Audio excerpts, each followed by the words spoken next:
அனைவருக்கும் வணக்கம். Welcome to our channel. இன்றைக்கி நம்ம பார்க்கக்கூடிய மாவட்டம் அப்படின்னு பார்த்திங்கன்னா, இந்த மாவட்டத்தோட சிறப்பை இதிகாசங்களோட தொடர்புடைய மிக நெருங்கிய ரொம்ப பழமையான மாவட்டம்னு சொல்லலாம்.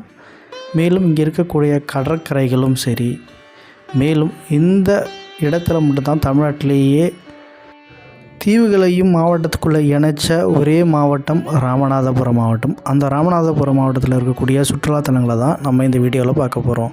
அதுக்கு முன்னாடி இப்போ தான் நம்ம சேனலில் புதுசாக வந்திருக்கீங்கன்னா மறக்காமல் சேனலை சப்ஸ்கிரைப் பண்ணிக்கோங்க. முதலாவதாக நம்ம பார்க்கக்கூடியது தனுஷ்கோடி. இது தமிழ்நாட்டோட கிழக்கு நுனி அப்படின்னு சொல்லலாம். அதாவது கிழக்கு பகுதியோட எல்லை. ஆனால் இது கடலுக்குள்ளே இருக்கும் நம்மளோட கிழக்கு பகுதி. ஏன்னா இது ஒரு தீவு. ராமநாதபுரம் மாவட்டத்தில் இருக்கக்கூடிய ஒரு தீவு தான் நமக்கு கிழக்கு எல்லையாகவே இருக்குது. அதுதான் இப்போ நம்ம பார்த்துக்கிட்டு இருக்க தனுஷ்கோடி. இது முன்னால் மக்கள் வாழக்கூடிய இடமாக இருந்தது. ஆனால் இப்போ வாழ முடியாத இடமாகவும் சிதலடைஞ்ச கட்டிடங்களை தான் இப்போ நம்ம பார்த்துக்கிட்டு இருக்க முடியும். ஏன்னா ஒரு புயல் வந்து இந்த இடத்தையே தும்சம் பண்ணி இங்கே இருந்தவங்களை எல்லாரோட வாழ்வாதாரத்தையும் அழிச்சிட்டு போயிடுச்சு. அதுக்கப்புறம் இங்கே வாழ தகுதி இல்லாத இடம் அப்படின்னு அறிவித்து மக்கள் எல்லாருமே வெளில போயிட்டாங்க. இது வெறும் இப்போ சுற்றுலாத்தலமாக மட்டும்தான் இருக்குது. மேலும் இங்கேருந்து இலங்கையை நம்ம காண முடியும். ஏன்னா ரொம்ப தொலைவு கம்மி நமக்கும் ஸ்ரீலங்காவுக்கும் இந்த வழியாக பார்க்கும்போது. அதனாலே இங்கே சுற்றுலா பயணிகள் அதிகமாக வராங்க. அடுத்து நம்ம பார்க்கக்கூடிய இடம் ராமேஸ்வரம். ராமேஸ்வரம் அப்படின்னாலே ராமாயணத்தையும் ராமேஸ்வரத்தையும் பிரிக்கவே முடியாது. நீங்கள் இந்தியாவில் இருக்கக்கூடிய புனித ஸ்தலங்கள் எங்கெங்கெல்லாம் போகிறீங்களோ, காசி போவாங்க, எங்கே வேணால் போவாங்க. ஆனால் இங்கே வந்துட்டு தான் காசி போவாங்க.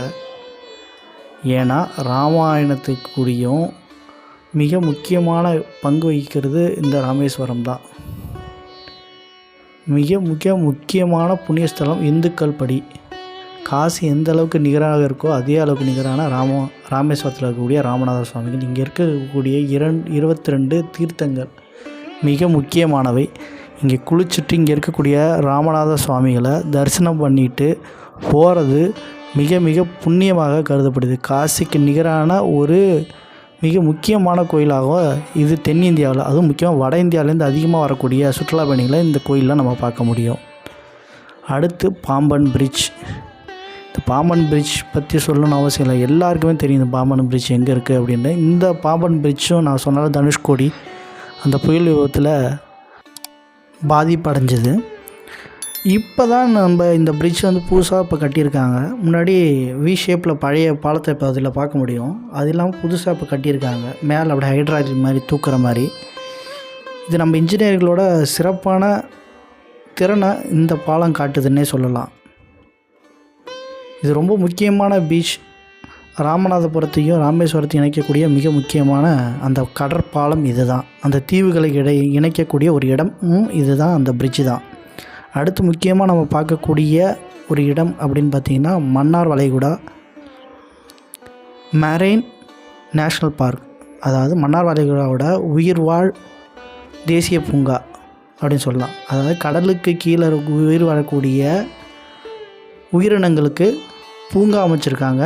இந்த இடத்துல ராமநாதபுரத்தில் டிஸ்ட்ரிக்டில் இருக்கிறது அமைஞ்சிருக்கக்கூடிய மன்னார் வளைகுடாவில். இது தூத்துக்குடிக்கும் பாதி வரும், ராமநாதபுரத்துலேயும் பாதி வரும்.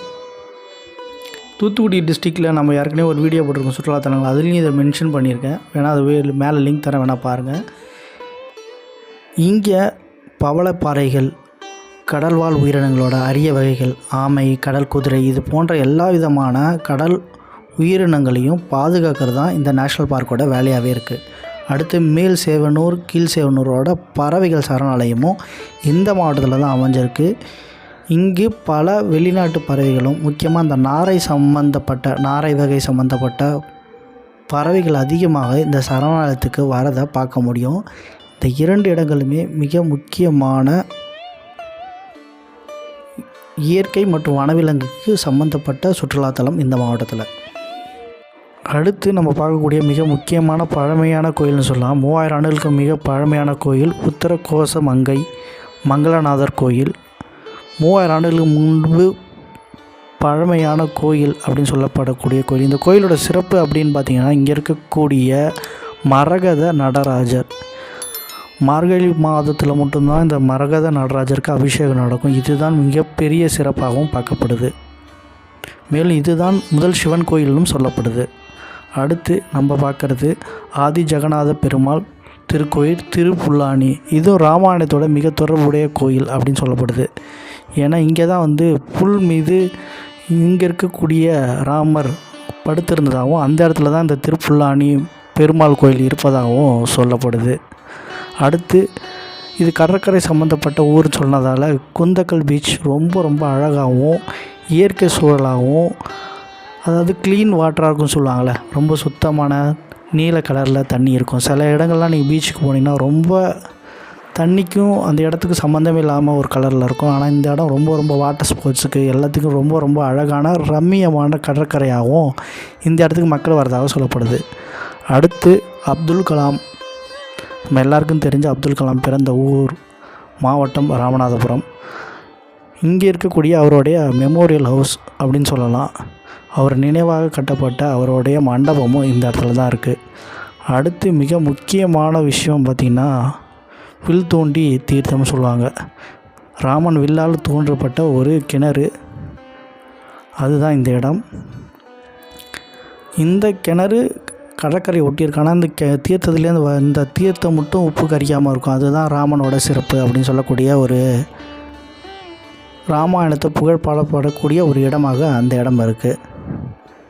மேலே நான் சொன்ன மாதிரி குருசைடு ஐலாண்ட் அப்படின்னு சொல்கிறேன். இதுவும் இந்த குல்ஃப் ஆஃப் மன்னார் இருக்குல்ல, அது கீழே தான் வருது. இங்கே போட்டிங்கும் பண்ணிகிட்ருக்காங்க இப்போ ராமேஸ்வரத்தில் குருசைடு ஐலாண்டு. அங்கே போனீங்கன்னா பவளப்பாறைகள், இந்த இயற்கை உயிரினங்களில் கடலுக்கு கீழே இருக்க உயிரினங்கள்லாம் பார்க்குறதுக்காக வழிவசைகள் செஞ்சிட்ருக்காங்க. ஒரு ஆளுக்கு 300 ரூபான்னு சொல்லி இப்போ பண்ணிகிட்ருக்காங்க. ஸோ இது எல்லாமே ராமநாதபுரத்தில் இருக்கக்கூடிய மிக முக்கியமான சுற்றுலாத்தலங்கள். நான் ஏதாவது மிஸ் பண்ணியிருந்தால் நிச்சயமாக கமெண்ட்டில் கீழே போடுங்க, மற்றவங்களுக்கு தெரியட்டும். இந்த வீடியோ கொஞ்சமாவது உங்களுக்கு யூஸ்ஃபுல்லாக இருந்திருக்கும் நம்புகிறோம். இந்த வீடியோ பிடிச்சிருந்தால் மறக்காம சேனலை சப்ஸ்கிரைப் பண்ணுங்கள். பக்கத்தில் பெல் ஐக்கானே ப்ரெஸ் பண்ணி ஆல் என்ற நோட்டிஃபிகேஷனையும் கொடுத்துங்க. தேங்க்ஸ் ஃபார் வாட்சிங். நன்றி, வணக்கம்.